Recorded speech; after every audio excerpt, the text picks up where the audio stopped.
Hello everyone, start करते हैं class 11th biology से। जो चैप्टर नंबर 2 है बायोलॉजिकल क्लासिफिकेशन, इसे हम देखेंगे। ये कुछ क्विक रिवीजन नोट्स हैं जिसकी मदद से हम पढ़ेंगे। उसके बाद हम देखेंगे फुल डिटेल्ड वे में इसके बाद वाले सेशंस में। तो स्टार्ट करते हैं। तो बायोलॉजिकल क्लासिफिकेशन जो है वो एक साइंटिफिक प्रोसीजर है। किस लिए होती है ये प्रोसीजर? ताकि हम अरेंज कर पाएँ ऑर्गेनिज्म को ग्रुप में, सब ग्रुप में। और ये किस पे बेस्ड रहता है? उनकी सिमिलैरिटी और डिससिमिलैरिटीज़ में। अगर हम किसी को एक ही ग्रुप में ला रहे हैं तो वो किसकी वजह से? तो उनके बीच में जो सिमिलैरिटीज़ हैं उसकी वजह से। और अगर हम उस ग्रुप से किसी भी ऑर्गेनिज्म को हटा रहे हैं तो वो किस पे बेस्ड होगा? तो उनमें जो डिससिमिलैरिटीज़ है उस पे बेस्ड होगा।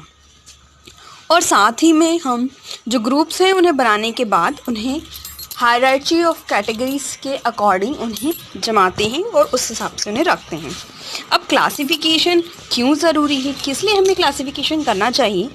तो अब ये पॉसिबल तो नहीं है कि हम हर एक ऑर्गेनिज्म को डीपली पढ़ें और एक या दो ऑर्गेनिज्म को पढ़कर उनकी सफिशिएंट इंफॉर्मेशन के ज़रिए और उनके जो एसेंशियल फीचर्स है उसके ज़रिए हम उस ग्रुप के सभी एनिमल्स को इनडायरेक्टली हम पढ़ लेते हैं। वहीं ये जो है क्लासिफिकेशन, ये हेल्प करता है हमें आइडेंटिफाई करने में न्यू ऑर्गेनिज्म को। वहीं क्लासिफिकेशन हेल्प करता है ताकि हम रिलेशनशिप को जान सकें किनके बीच, अलग अलग ग्रुप्स के बीच। अगर डिफरेंट ग्रुप्स हैं एनिमल्स के तो उनके बीच में क्या रिलेशनशिप है, क्या संबंध है, इसे जानने के लिए भी हमें क्लासिफिकेशन की ज़रूरत पड़ती है। अब अगर हमारे पास क्लासिफिकेशन सिस्टम प्रॉपर नहीं होता तो ऐसे कुछ ऑर्गेनिज्म हैं जो कि अब नहीं हैं, तो या जो एक्सटिंक्ट हो चुके हैं पूरी तरह।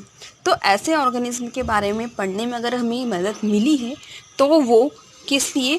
ताकि क्योंकि हमने क्लासिफिकेशन सिस्टम जो है वो हमारा प्रॉपर वे में था। नेक्स्ट है क्लासिफिकेशन के बारे में। तो 3 टाइप्स के क्लासिफिकेशन सिस्टम्स हैं। पहला है आर्टिफिशियल सिस्टम, नेक्स्ट है नेचुरल सिस्टम एंड थर्ड है फाइलोजेनेटिक सिस्टम।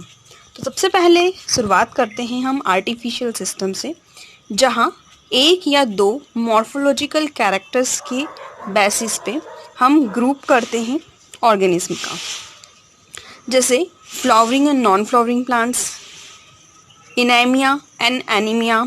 वहीं और नेक्स्ट है एरिस्टोटल क्लासिफिकेशन। तो ये कुछ आर्टिफिशियल क्लासिफिकेशन के टाइप्स थे। नेक्स्ट है नेचुरल सिस्टम ऑफ क्लासिफिकेशन। तो इन्हें कंसिडर करा जाता है कंपैरेबल स्टडी के लिए, किसकी? नंबर ऑफ कैरेक्टर्स के बेसिस पे, ताकि हम नेचुरल सिमिलैरिटीज़ और डिससिमिलैरिटीज़ के बेसिस पे हम क्लासिफिकेशन कर सकें। नेचुरल रिलेशनशिप जो है ऑर्गेनिज्म के बीच में जो नेचुरली हो रही है उसमें हमें कुछ भी एक्स्ट्रा हमने अपनी तरफ से नहीं मिलाया है। तो वो जो नेचुरल रिलेशनशिप है जिसकी वजह से सिमिलैरिटी और डिससिमिलैरिटीज़ दिखाई दे रही हैं, उनके बेसिस पे ग्रुपिंग करना। जैसे बैंथम और हुकर का क्लासिफिकेशन था। ये जो क्लासिफिकेशन एग्जांपल्स में आए हैं इसे हम आगे और डिटेल में पढ़ेंगे। जैसे बैंथम और हुकर का क्लासिफिकेशन ये हम बाद में पढ़ेंगे। जैसे एरिस्टोटल का क्लासिफिकेशन जो अपन ने आर्टिफिशियल में देखा था, इसको हम बाद में डिटेल्ड में पढ़ेंगे। अभी हम सिर्फ देखते हैं कि कौन सा किसके अंतर्गत आता है। थर्ड है हमारा फाइलोजेनेटिक सिस्टम ऑफ क्लासिफिकेशन। तो ये बेस्ड है इवैल्यूएशनल रिलेशनशिप पे। किसी भी ऑर्गेनिज्म में जो इवैल्यूएशन होता है और इवैल्यूएशन के टाइम पे जो रिलेशनशिप्स क्रिएट होते हैं, तो इस पर बेस्ड है हमारा फाइलोजेनेटिक सिस्टम। इस सिस्टम में ऑर्गेनिज्म क्लासिफाइड होते हैं किसके बेसिस पे? कि उनका अर्थ पे इवैल्यूएशन किस प्रकार हुआ है।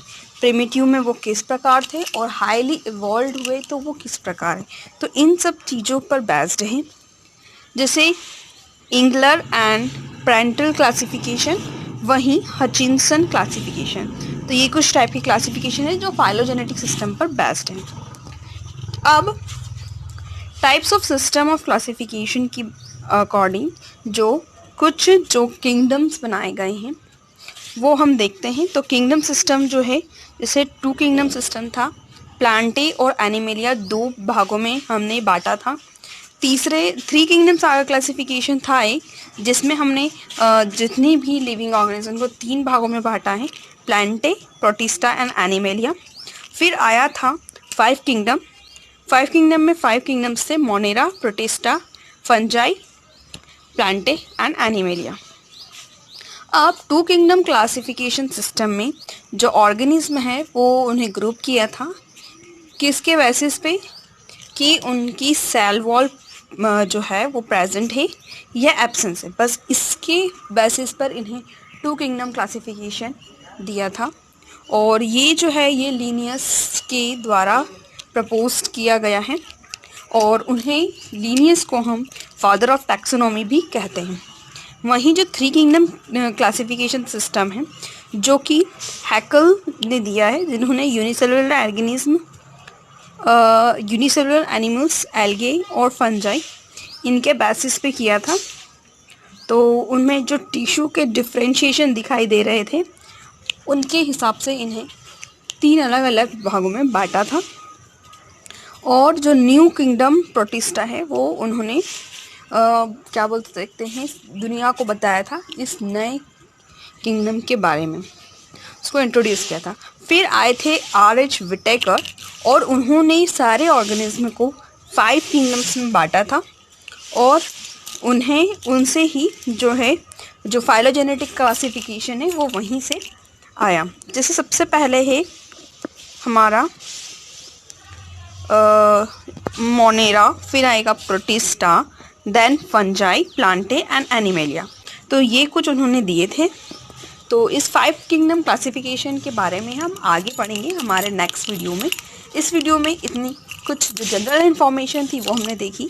अब नेक्स्ट वीडियो में आगे हम क्लासिफिकेशन 5 किंगडम क्लासिफिकेशन देखेंगे। So thank you, bye bye. Hope you understand all the things, and if any problem created or leave any point, then comment me below.